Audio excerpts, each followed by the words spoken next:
Bhattacharya is a regular speaker and a columnist in top business publication and believes in leadership by care. I would like to hand to this session towards Baalmiki and take the session of this lead. So I'll welcome Mr. Baalmiki for taking this charge and handovering this session.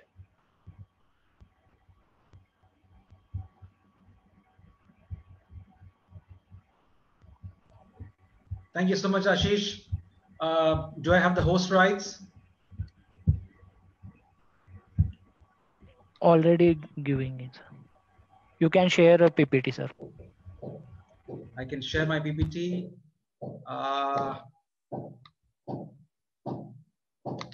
Okay.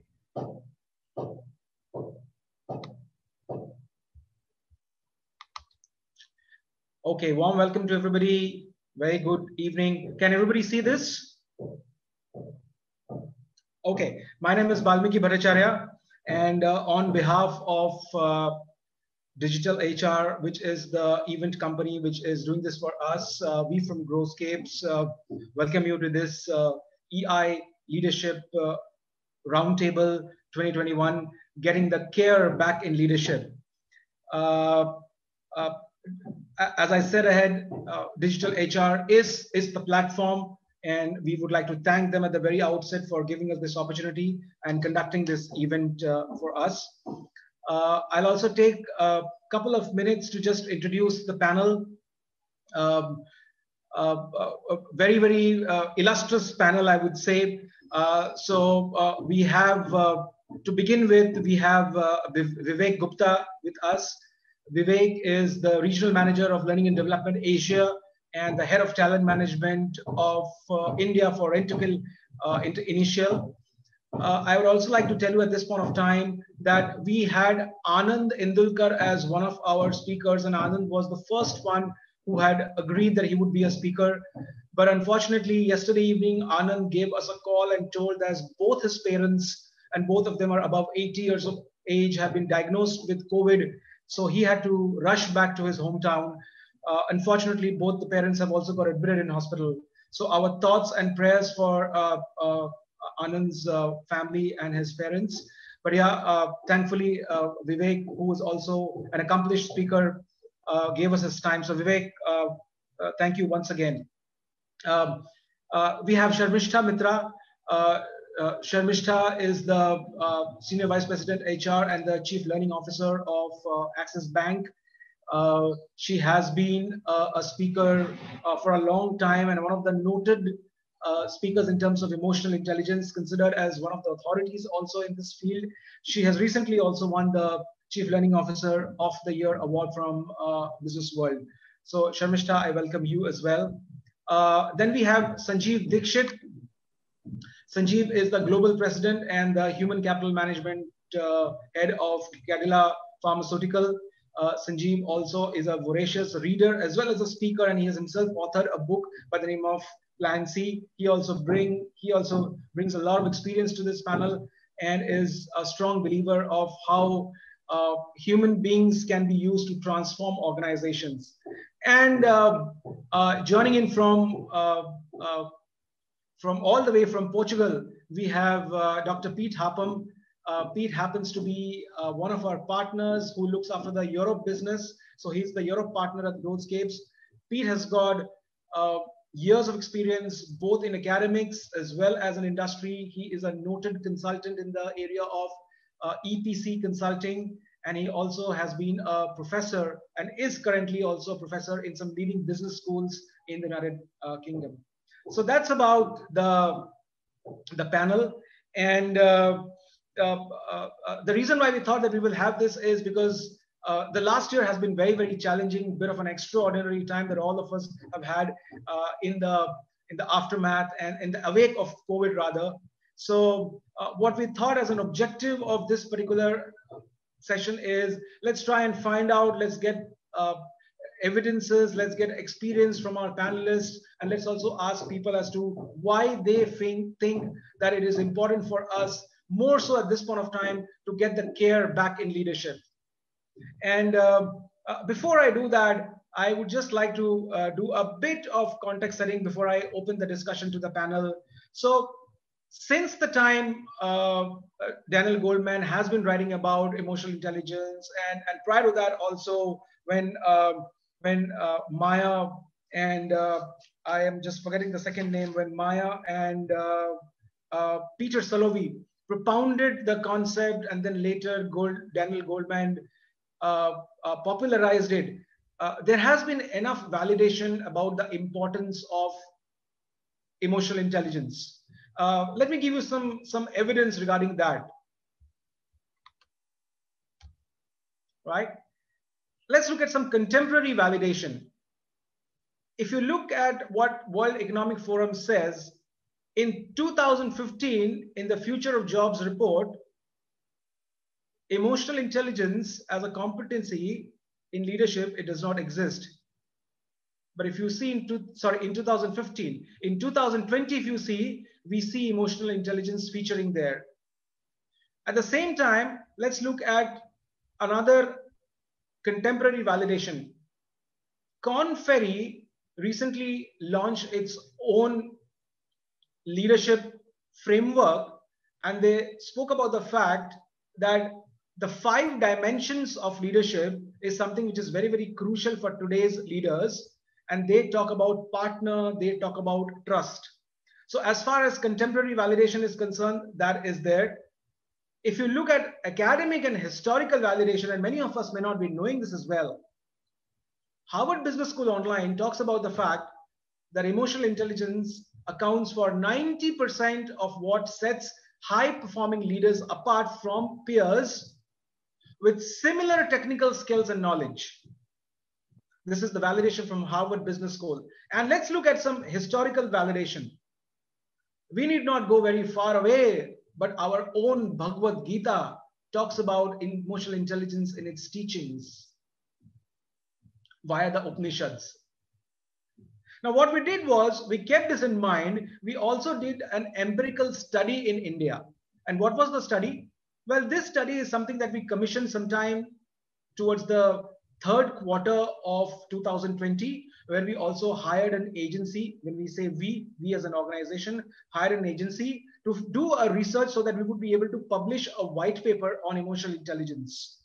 And this is what the results tell us. Now, this white paper has been published. It's in the public domain, but we thought that we will also share this with you. So in terms of the relationship of EI leadership style and employee performance, there is a correlation.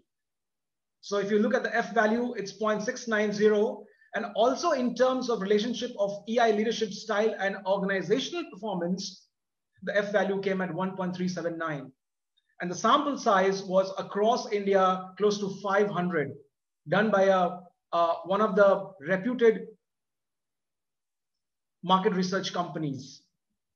So we have empirical evidence also about the fact that EQ does play a role, right? So at this point of time, what I'd like to do is I'm going to stop sharing my slide, and I'm going to throw the discussion open. So the first thing that I thought I'll ask as a part of the discussion is that we all talk about it, we know the importance, but more at a level of practice in leadership, in our roles as leaders. Why do we think, or why do you think that high IQ in leader is more important today, in today's context, than ever before? So that's the question that I'd like to begin with. And anybody who would like to, any of the panelists, I invite anybody who would like to take this maybe one by one, we can go ahead. So Baalmiki, I think it's more relevant in today's context because you shared some very interesting data, and yes, leaders who have high IQ or EQ, sorry, or people who have high EQ, obviously their performance is 90% or more higher than the ones who don't. And I think in today's context, it is very much important because as leaders, I think leaders have also had the time to be at home and be more aware of themselves in this last year during the pandemic with the lockdowns and everything in place. And it's more important to be able to understand the realities of our own team members. So there are various things that everybody is struggling with at home. There could be personal situations. I remember a time, just if I can share an example, I remember a time from many years back where I heard one of the leaders who was talking to his, team member on the phone. And I think the team member had medical emergency at home. And I heard this leader said, I don't care what your medical emergency is, I want you here in office tomorrow. And fast forward to 2020, now everybody understands the term medical emergency because it can happen to anyone, right? So I think it's all the more important now. Leaders have started to realize the context of what a medical emergency is, and to be able to kind of, relate to the other person. It's more important now because there's a lot of mental stress that's going on. And I think leaders have to be able to aware of their own emotions first, regulate their emotions, and also be able to manage that of their team members. They need to spend time in coaching their team members. There's a lot of unresolved conflict that's going on at the workplace at this moment. Business is not coming in. Customers are shying away, and so on. So I think it's important for everybody to use all of their EQ skills to be able to move forward effectively. Thank you so much. Thank you so much, Vivek, for sharing that. Sanjeev, would like to hear your views on this as to why EQ is more important than ever. So, I think this is a universal reality, or I will say expectation. A human needs to behave like a human, right? That is what differentiates us from the all the other, you can say, resources. And very interestingly, I was reading a research that now even robots also started having some element of emotional intelligence. So what would be the unique differentiation between human and robots? I think that is the question for reflection for everybody out here. So the point here is, while the expectation is that human has to behave like human in terms of one, having that kind of emotional maturity in terms of knowing oneself. The reality is the problem lies when we keep associating emotional intelligence with how we are dealing with others, rather than how we are dealing with ourselves. I think the more we start focusing on how we are investing time in terms of knowing ourselves, I think we will be able to manage the other what you call person or the team out there in a much more effective manner. And I think that is one of the important journey which each and every person have to start embarking on. We spend time on everything else except spending time with ourselves. And that is where we are not aware about ourselves, how we react in a different situation, we are not aware. And that is where most of the time we are reacting and we are not very, very proactive in terms of managing these emotion of self and others. And that is where you talk about this term called emotional intelligence. In today's time, with so much of impersonal way of working and hybrid way of working happening, this becomes much more a critical element of engagement between two human or the team members. This has become an essential element now, provided we move from faking it to be real. Okay. Most of the time we fake it. Sure. In the sense that, oh, if I ask about your family, is it emotional intelligent? If I ask about your kid's school, is it emotional intelligent? If I ask about your wife's name, is it emotionally intelligent? So we try to trivialize it. We try to trivialize it. I think for me, emotional intelligence is experience or movement of truth, which is experienced by the other person, and it comes to me in terms of feedback. Okay. And also the experience which I gather while having a very, I will say, very natural, free-flowing, heartfelt soulful kind of engagement with any of my team members. Okay. Right. So one has to start practicing from home with your kids and then try to replicate at the larger scale. Sure. Thank you so much, Sanjeev. Thank you so much. Very well said. I'd like to draw the attention of Carmistha here and wanted to ask you, you have been an expert in your own right and have been speaking, and the subject is very, very dear to you also. Why do you think it is more important right now than ever else? See, I have, always felt that emotional intelligence was always important, right? I believed in this subject even when I was in business, when I was in consulting, and of course, in today's world now.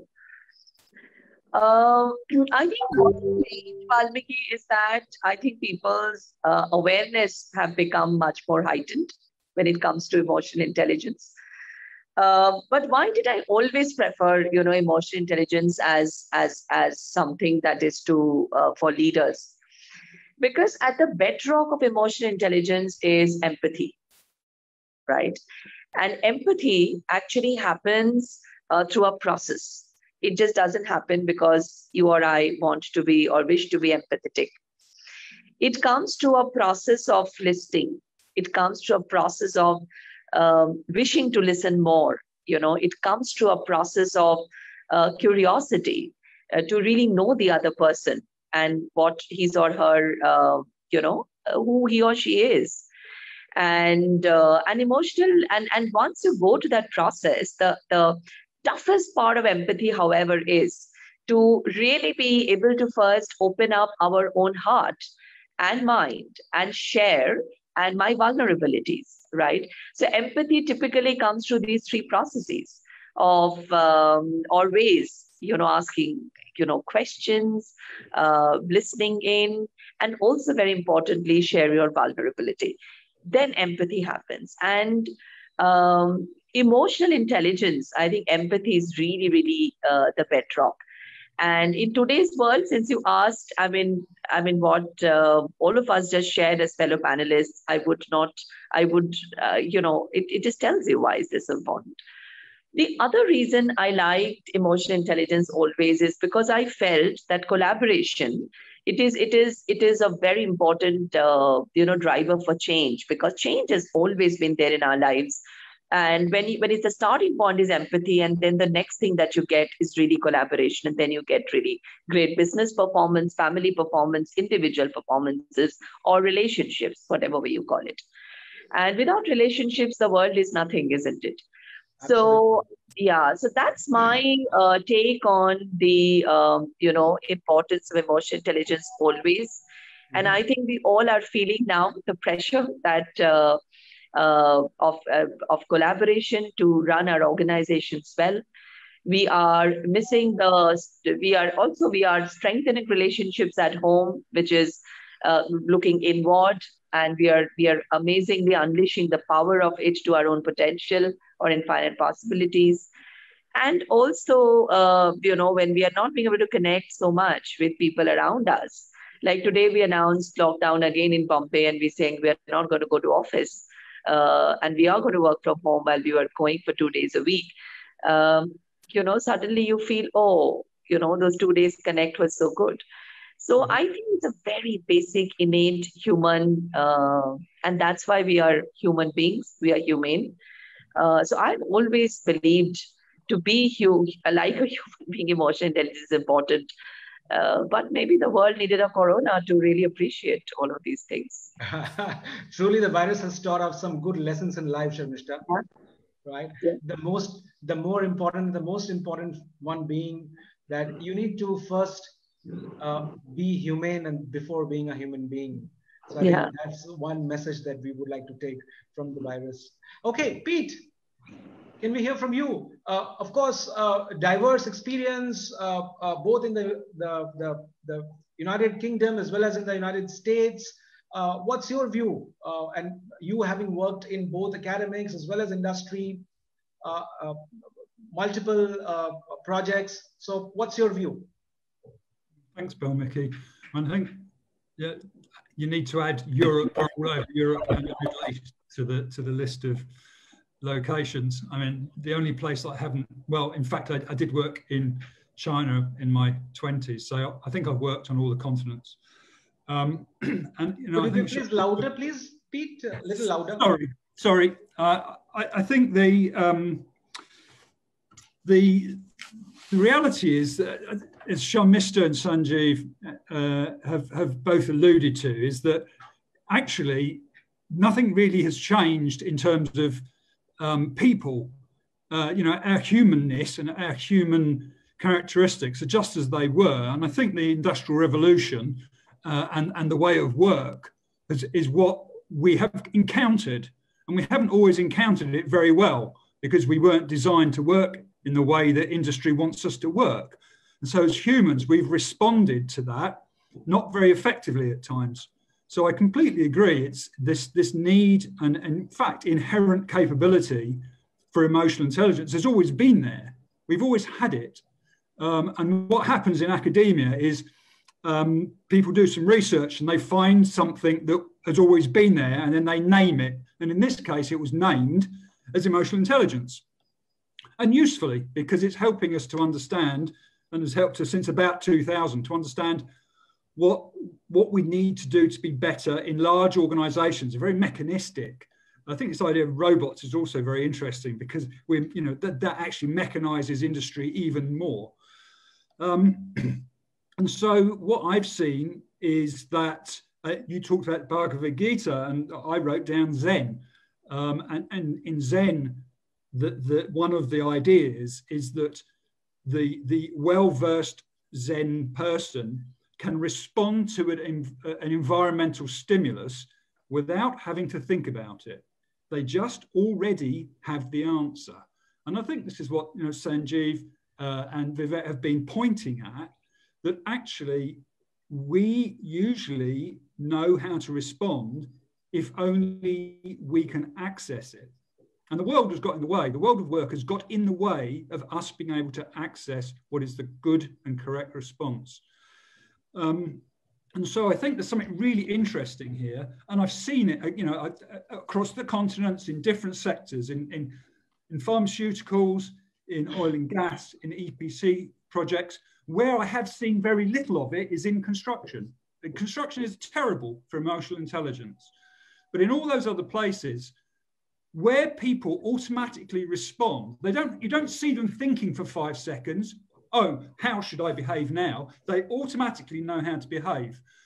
And the neuroscience behind this totally supports it. The evidence is overwhelming that our emotional right brain responds to other people before we have been able to think about it. We have already responded. And we then justify, in our head, we justify the response by our left brain trying to explain why we did what we just did. And in fact, we've already done it. And so I think emotional intelligence, we need to get to the point where it is about authenticity, because what's authentic is who we are, not who we're pretending to be, as in fact, all three of the other panelists have said. It's not about fake. It's about becoming real and allowing ourselves to respond. And in all these different industries and all these different continents, the one thing that I've seen that's always led to successful, I mean, in my case, mostly transformational projects, has always been leaders that respond instantaneously with authenticity and high emotional intelligence. And they're not thinking about it. They're just doing it. And so what we need to do is take our leaders and followers. I mean, it's not just the leaders, team members. Building team EQ is just as important as leadership EQ. So what we need to do is take teams and leaders through the process where they do face themselves. I agree with you, Sanjeev, where people face themselves and they learn about themselves to the extent that they then become authentic, immediate response from my world of a Zen-like response. I already know the way, so I just do it. Right. Thank you so much, Pete, for getting that international view also. So all of you are leaders in your respective organizations and have been leaders for quite some time now. And all of you have been in roles in which you are required to drive business. So my next question that I want to pose is, what business drivers can leaders drive by harnessing EI in individuals as well as in organizations? And when I say EI, what I mean is the power of EI, that by harnessing the power of EI, what business drivers have you been able to drive? And I'll be very happy if you share with the audience some of your own experiences, some of your own successes that you have seen by doing something yourself, or you have seen your teammates or people in the organization doing it. So Sanjeev, would you like to take this to begin with? Yeah, sure. I think the objective of being productive in a business environment is to deliver whatever the targets being given to you, whether it is in terms of top line, which is revenue, growth, volume, or in terms of the bottom line, in terms of the profitability. Now, I think that has been the convention, that these two aspects of the business target has to be achieved. Now, the one approach has been that, okay, we will push the agenda and the entire team will start delivering it. And I think most of the time it happens like that. But the point here is that what are the opportunity loss? We don't measure that.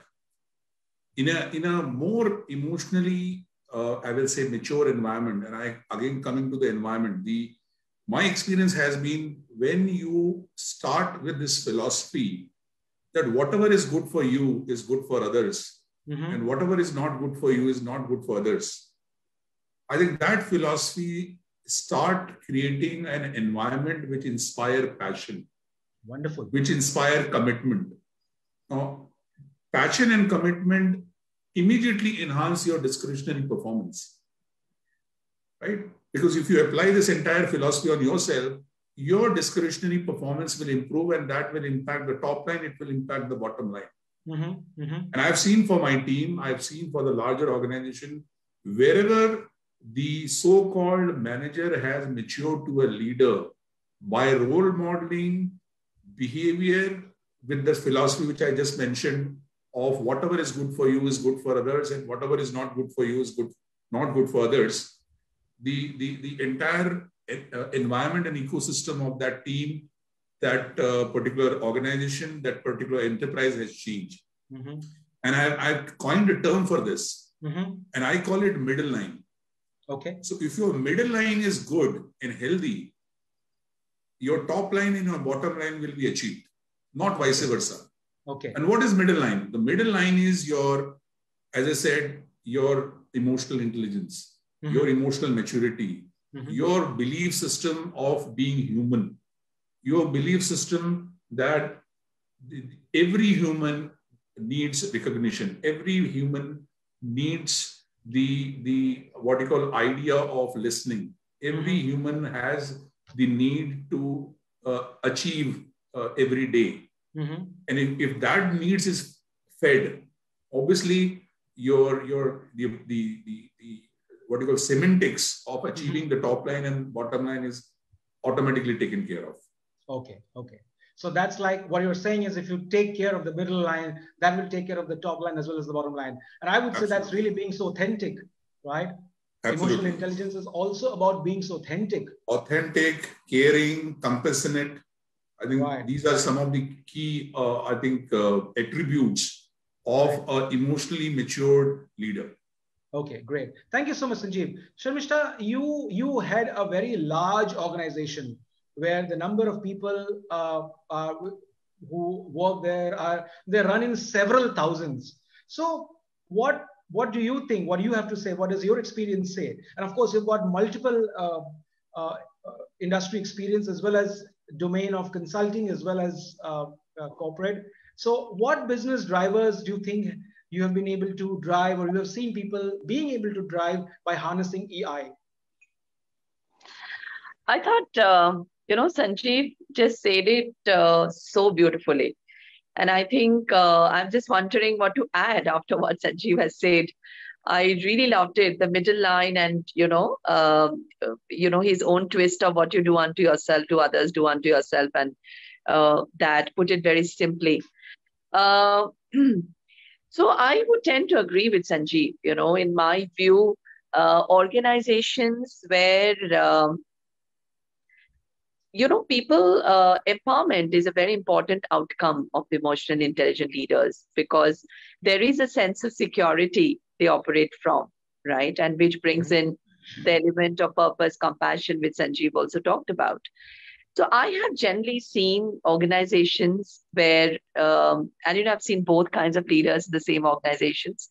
So an empowering organization can only operate or can only be an empowering organization if it is an emotionally intelligent organization. And in today's world, an empowering organization is the one which can really, innovation can happen there. Right. Because empowerment can mean many things, fail fast, fail cheap, people are excited, people are driven. So in my view, empowerment leading to innovation is a very, very important one. And the other bit that, of course, I've seen is, harnessing potential of people. And that, like Sanjeev mentioned, is a very personal leadership agenda. And I used to hear this word called tough love from many of our leaders in the past. Because, so when you are an emotional intelligence, and then I tried it myself with a set of people with whom I have given a lot of love, care, compassion by guiding them, coaching them, helping them to develop authentic feedback, as you talked about. And then I also demanded a lot of performance uplifted from them. And the team which allowed me, or with whom I allowed to do both, I think they just flourished. Mm-hmm. So flourishing of an organization also has an element of empowerment, and along with that, tough love. But love is supreme, and toughness is like 20% of the time. Wow. So I think when you combine these two elements, I see innovation happens, performance turnaround happens, and really ordinary people start doing extraordinary things. Wonderful, beautifully put. Carmistha, how about linking empowerment to diversity, linking empowerment to inclusion? What would you say regarding this? Since you you currently had an organization where where you talk about diversity, and you have been talking about that, and people from all walks of life come. So how do you see that happening there? So, this is, let me just put it with data this time. So I was looking at one of our surveys very recently, the value survey that we launched across the organization, around 80,000 of us.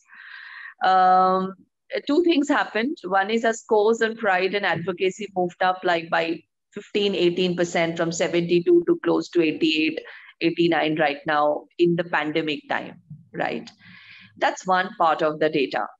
The other part of the data is that, which was very, very amazingly happy discovery. I'm in the bank now for only about a year and a half. The scores of the men and the women are exactly the same. I've never seen something like this, in the last 20 years plus of my career. First in business and then in HR. The women's scores will always be 20% less, minimum, or at least in the range of 15 to 20% less. Now, these two data points got me thinking that how did we thrive and remain resilient in these tough times? Then this score, and then look at our ethos of Dil Se Open. So, sure. And Dil Se Open is so connected to your empathy and all of that. So we invite, so to answer your question on diversity and inclusion, it is a being. It's a being of us as an organization. So anyone who joins from outside, whether you are a new entrant, so then you become gender agnostic to a very large extent, And, all those things sort of go away when you are dil se open and you are embracing, and when you are working with empathy. Diversity and inclusion, to my mind, hence is an outcome. You don't have to do anything about it. Sure. If you have to do something about diversity and inclusion, that means these are some of the other things that you really need to look at. And but if they're there, of course, we have to take some actions in terms of getting more women at the senior positions, etc. There are still those subconscious biases. But as a large, as an organization, it really is not an issue because of being this open, empathy, empowerment, and all of that. Wonderful. Wonderful. Vivek, let's come to you. So yours is an organization also. You work for an MNC representation across the world, and you've got experience among diverse groups as well. So what do you think? What has been your experience? That what are some of the things in terms of business drivers that you think can be harnessed by harnessing EI rather? Sure. So I think Sanjeev and Carmistha already shared a few things, and I'd like to allude on what was shared earlier about empowerment.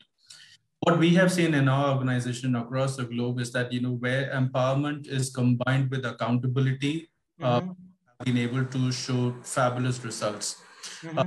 The empowerment piece, decision making has been decentralized. So, all the branches, the front lines have been, we've told them that the accountability of doing this is with you. You are free to take the decisions. Leaders have actually slowed down. The pandemic forced everyone to rethink about the processes, reset. I think that's where emotional intelligence comes in also. Because leaders also need to reset in terms of how are they regulating themselves. On the one hand, leaders have been forced to rethink about the businesses, how to replan the businesses, how to reconnect with customers. I think it's also the pandemic has also forced leaders from an emotional intelligence standpoint to kind of reset their own thinking process. So where accountability has increased, and the fact that our leaders, a lot of our leaders have taken the time to actually coach and connect with the people, to listen to them, to understand what is it that's really going on at the ground level.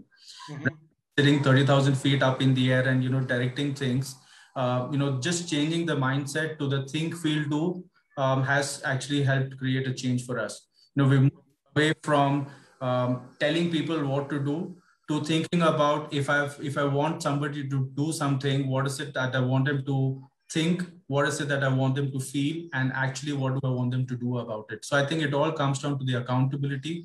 And as a result of this, what we have seen is that our engagement scores have really increased quite a lot. We've done 2 work from home surveys in the last year. Our engagement scores increased, our revenues increased, our turnover rates increased by more than 70% in certain key roles where we usually had high turnovers.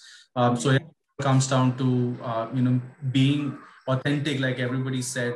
And it's also important for leaders to show that they are also scared about things. We don't know what's going to happen next, but we are all in it together. That very statement and being open about the fact that anything could happen, but we are here to do what it takes. And then if we can all come together. In the last year, we focused a lot on stronger together, the tagline of stronger together, and that's really helped us. Right. So yeah, these are some of the things that we've seen. So Vivek, when you say, I would like to refer to 2 things that I saw. So first thing that you said is the sense of being unified in this. That's the message that you wanted to send to the organization, and that has really helped. So in a way, you're also giving the message that you care. Am I right in saying that? Absolutely. Plus, I was very interested to see in one of your notes in which you yourself said that your philosophy of life has been treat others the way you want yourself to be treated, right? So that's really like talking about care. So these are the 2 things that I really picked up. Now, talking about care, I wanted to ask Pete. Yes, Vivek. No, sorry, I just wanted to say my philosophy has been treat others how they want to be treated and not how they want to be treated. That's the philosophy I've always followed, and I think that's for me. Okay, okay. So coming from the point of care, Pete, I'd like to ask you that how do you think organizations can bring back the care in leadership, or leaders can bring back the care when people are coming back to work, some parts of the world opening up? How do we bring back the care? Well, I think the starting point is for those people in the organizations with the power to... Yeah. Could you be a little louder, please, Pete? Yeah, sorry. I think that the important part is that the officers in the organization with the power to influence make it clear that that's what they want to happen. You know, I think quite often, you know, so I think it's a strategic issue, okay? It's a strategic issue. And therefore, it has to be led, and not only the talk, but the walk also has to be done by senior leadership. And it's not an HR thing. It's a board level and it's an executive team level thing. The HR community, OD, L&D have a major role to play in facilitating this.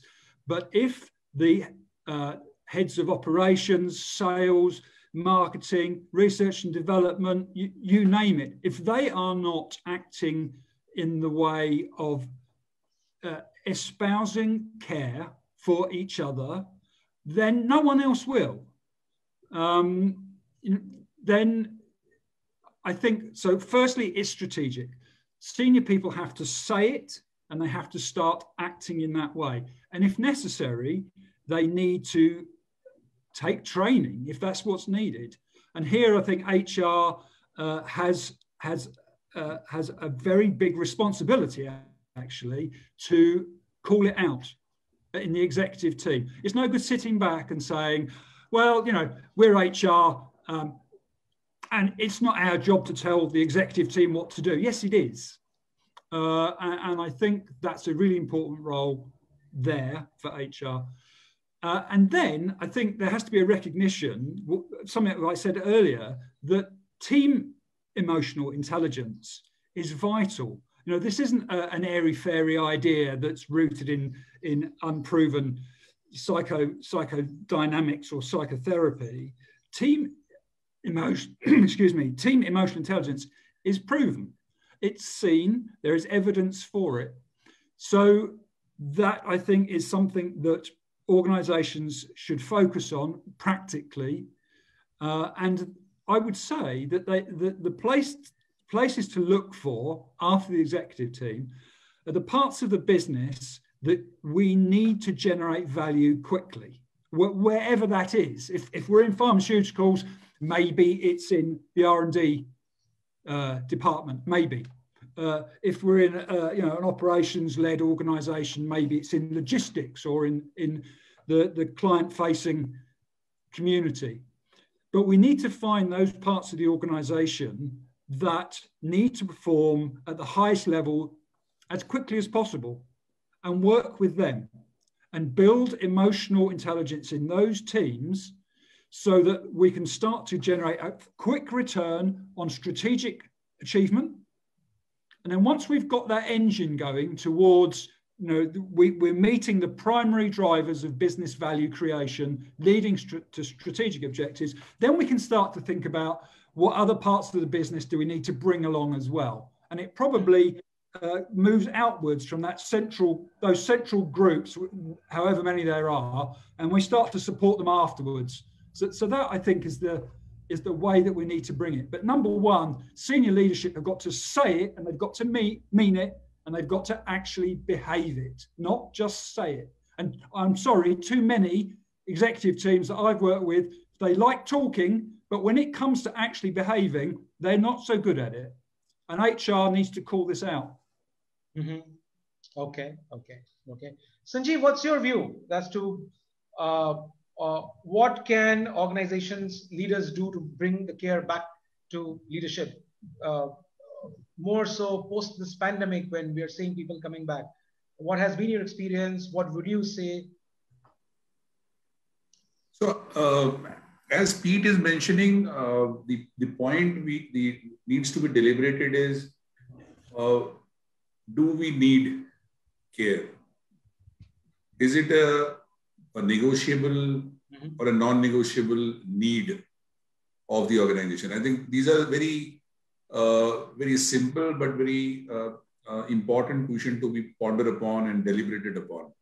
Because otherwise what happens is, and we all know and we have seen all this, is that all these things are become part of the good to have, nice to have discussions in the boardrooms, even in the, what you call, pep talk by the CEOs and CXOs. And that is what I call the culture of the organization. So is care part of your culture? Right. And what is culture? Culture is the behaviors demonstrated by the most influential people in the enterprise. Who are the most influential people? The CEOs and the CXOs. So if they are faking it, obviously a care is a word. But if they are imbibing it in terms of role modeling that behavior, in terms of, okay, we really believe in listening to our people. The first, I will say, behavior which is coming out of the care philosophy is, am I listening? Not hearing, listening. Okay? And when I'm listening, I'm responding. I'm not reacting. These are exactly very simple, measurable, observable behaviors. Everybody sees, and behavior is the most transparent thing. The moment you behave, you expose yourself, right? Sure. And from a blue collar workman to a staff or a educated engineer, everybody is observing the senior management. So is care is part of the philosophy, the culture, or is it part of the, as I said, propaganda? That's very, very important. And the organization where it is institutionalized as a part of the culture, when I say culture, again, role modeling of the behaviors by the senior management team, then obviously it gets cascaded down. The middle management follows it, the front line start following it, and it becomes kind of the way of working or guiding principle of that enterprise. Right.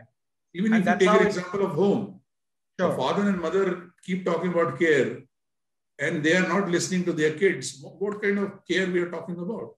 Right. I'm taking a small unit called family. Sure, sure. So what you're saying is that care also has to be ingrained in the culture of the organization and not merely be a rhetoric.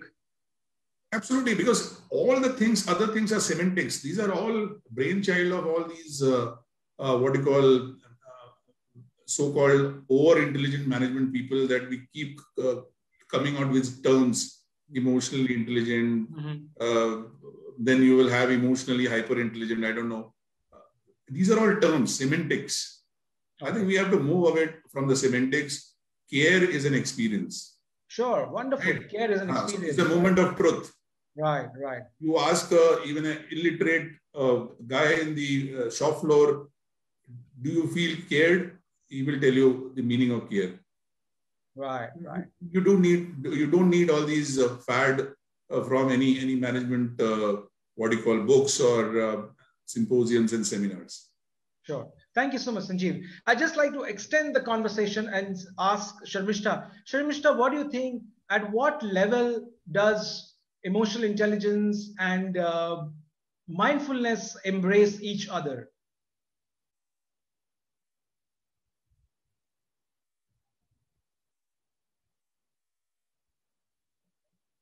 I think you're on mute. Yeah. So I'm just wondering which one does not exist without which one. So that's why I'm taking a pause to sort of respond. But, you know, I read a while back. So when I was making my last job change, it was a very difficult decision, not to join the new company, but to leave the earlier one. And I remember my last conversation with the MD saying, okay, so today we are going to do a head conversation. We've been doing heart conversations all this while. Okay. But very interestingly, the same evening, I read somewhere, it says actually your head and heart does not say two different things. actually they say the same thing. The heart just takes a little bit more time to process and then throw back at us. And that's when we find it a little bit more, listening from within. So they typically say the same thing. So, in a way, I think likewise, yet head and heart have their different functions, right? They do different things while they give out similar messages. So I would say the same thing for mindfulness and EI. I think, one without the other is going to be sort of incomplete. Mm-hmm. But I would say EI is the bedrock. So EI is emotional intelligence, and intelligence has something to do with our mind, right?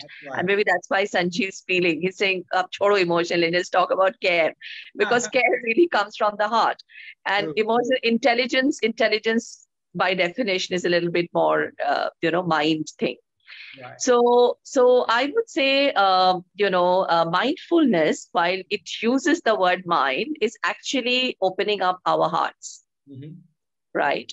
And emotional intelligence is really being conscious of the fact that it's very important to open our heart.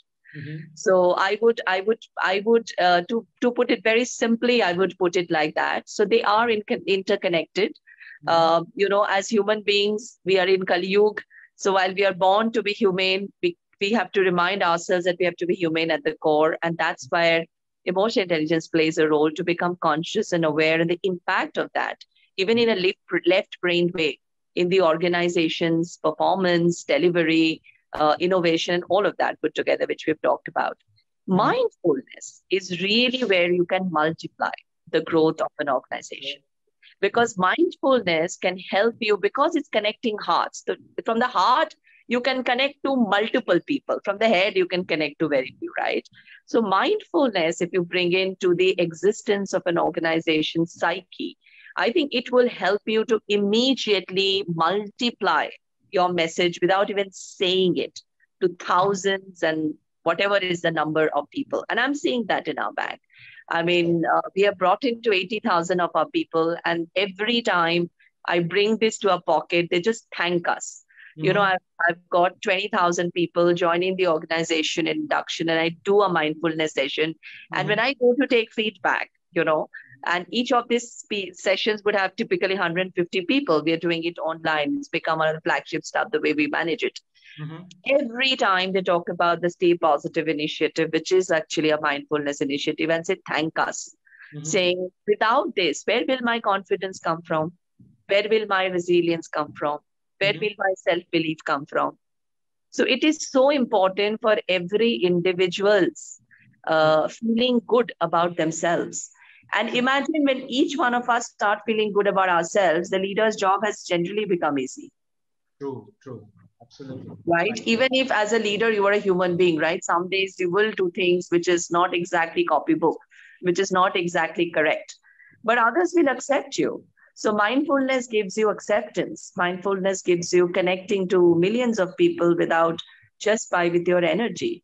And to me, it's a huge productivity booster for organizations, because it impacts every individual in the organization. Then everyone can be natural, whether you are a leader or whether you are a shop floor worker or whether you are wherever. I also think, Carmistha, it lends a lot of credence to your authenticity also. And it is the authenticity that helps you build that connect.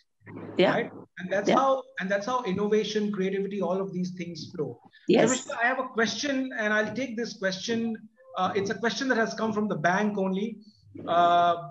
Shiv Kumar Swami, and he is from Axis. He asks that in the journey of we have many people attending right now. In the journey of EI/empathy, what threshold competencies change leaders build to which will sort of act as a catalyst to manage change in organizations? Just say again. You have to repeat the question. Sure. So what he's asking is, in the journey of EI/empathy, mm-hmm. what threshold competencies should change leaders build to manage the sort of VUCA environment? Yeah. So I think, I talked about it. I would say primarily 3. So one is empathy, which is laden with listening and vulnerability, because that helps you to make friends right? Sure. So I would definitely say empathy, because I've been a change leader for many years. Becoming friends with whoever you wish to drive the change so that they trust you, I think is very important. And empathy is the bedrock of creating trust. So I would say empathy is a very, very important driver of change. Your ability to tell a story, you know, the why are you doing the change, you know, and story, as we know, resonates well with people because they get it.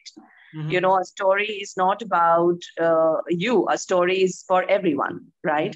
So when you bother to create a story for the change, the why part of it, I think it's a very important aspect of change. Storytelling, explaining the why of change to storytelling is the second, you know, aspect. And I'm not calling it communication. I'm really drawing out a very important aspect of communication. And the third thing is really about executing the change. Because, you know, you have empathized, you've taken people on board. You have told the story, and now people are waiting with bated breath to make it happen. And then your execution flopped. You've lost trust forever. So I would say, and then, you know, really go ahead and execute it well and take the pains of doing the execution with your team. You know, these are the three things I would say are very important. Great. Thank you so much. Thank you so much. So let's come back to the topic, and we have concluding minutes now. So since the topic is getting the care back to leadership, I'd like to ask Pete. Pete, what are those two things that you think that you have done to ensure that you care enough, and that you would also say that this is the way I would want to get the care back to leadership? Well, I think I'm with Sanjeev on this one, and my own personal experience.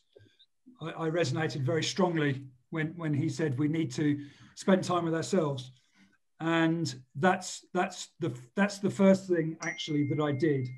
I actually spent quite a lot of time looking at myself and how I interacted with organisations. I started in construction and shipping, which are very aggressive and confrontational industries, and I was reasonably successful up to a point, and it led me to looking at myself, and I've changed a lot.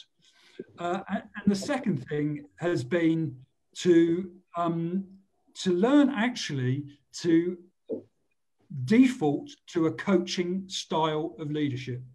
And I don't think that one can successfully have a coaching style if one doesn't have high emotional intelligence.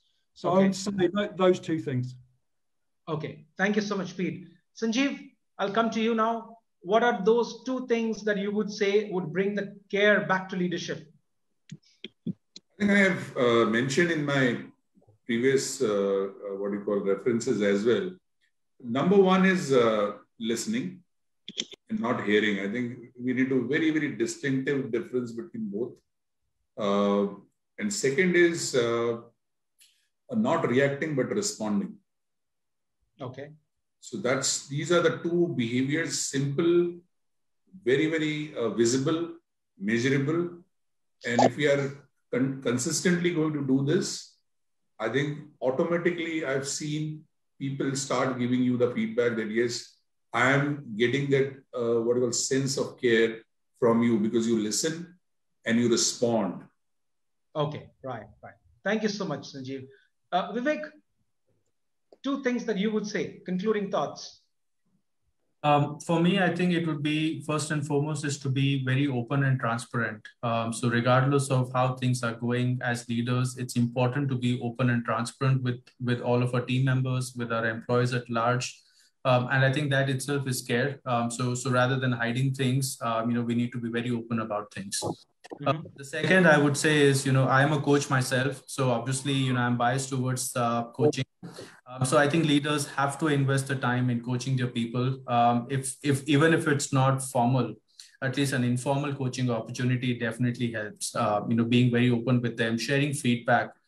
If I can just add one more, I think the basis of all of it would be to show respect and show appreciation wherever it is due, rather than waiting for a formal one-on-one. And it especially due at this time, it's very critical at this time because people working from home, we don't get to see them on a daily basis. So every opportunity that we get, I think if we just praise people for the good work that they do, that's care for them.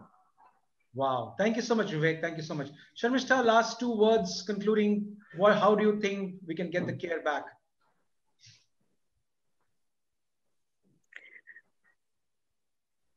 I think, really watching out for the signs of the people that you lead, right? So listen to their tone, listen to their voice, listen to their body language. I think become very, very aware of feelings of others. I think that's the first very important way to show care, because people do give those away. And the second is have conversations when you feel something needs to just be talked about and understood more. And the third aspect of care, I think, is giving them things which they deserve which they deserve even before they have to ask for it. Wow. Right. So I would say these are the three things that I would do to show I care. Okay. Thank you so much, everybody. I think we've had a good session, very, very insightful. And before I sign off, we would just want to also showcase that as part of our own solution package of emotional intelligence, there are certain things that, right. So we have recently come up with our own solution package of emotional intelligence as a solution. So we have packaged it with emotional intelligence tool, and we have also developed a EQ leadership style analyzer and also EQ board simulation, all of which are available right now for our audiences as well as our clients. So that's it from my side. Once again, thank you so much for sparing your time. To all the speakers, to all the attendees, we look forward to hosting another session very soon. Mr. Ritesh, last concluding remarks from your side. Yes, of course. Yeah. Thank you so much. What a great session that, we had it from the industry stalwarts, and the subject that, that we have, suggested, Baalmiki, getting the care back in the leadership, and the way you have deliberate, covering the important aspects like, empowering, the importance of EQ, the mindfulness. And then the last, it was a kind of, conclusion of the care back basically. And the insight and the learnings from all these stalwarts, it was really amazing. And thank you so much, everyone, for sharing your thoughts on this. Especially if I talk about everyone, Dr. Sanjeev has talked about the importance of EQ in the leadership, talk about the patience and commitment, and the philosophy, of whatever is good for you is good for others. It was something really great to learn for everyone. The middle line and the emotional maturity he's talk about, it's amazingly that we got this insight. If you talk about the Sharmishta, she's talk about the empathy, and is it's question process of listening, process of questioning, the vulnerability, the kind of this insight, it gives a lot of learning to us, even the change for the collaborations and leading to innovations in leadership amazingly. And one more thing, as an Axis Bank, I was also following up the kind of in pages, and I seen the Dil Se Open campaign. Amazingly its positions, and it's really inspiring to everyone. Super. Thank you. Fantastic. Yeah, thank you.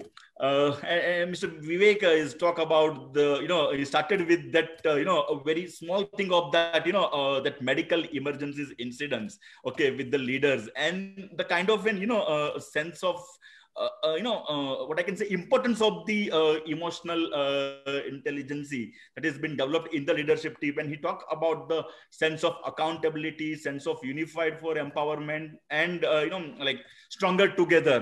That was really, really amazing that we learn upon. And Dr. Pitt, he talked about the kind of international view of the emotional intelligence, and that's how how the EQ can be built up within the leadership team. Amazingly, today we got a lot of learnings from the entire team, and really thanks to everyone, and thanks to audience for being here and listening us. Thank you so much on behalf of Digital HR. Thank you so much. Thanks, Ritesh. Thank you. Thanks, everyone. Thanks, Ritesh. Thank you so much.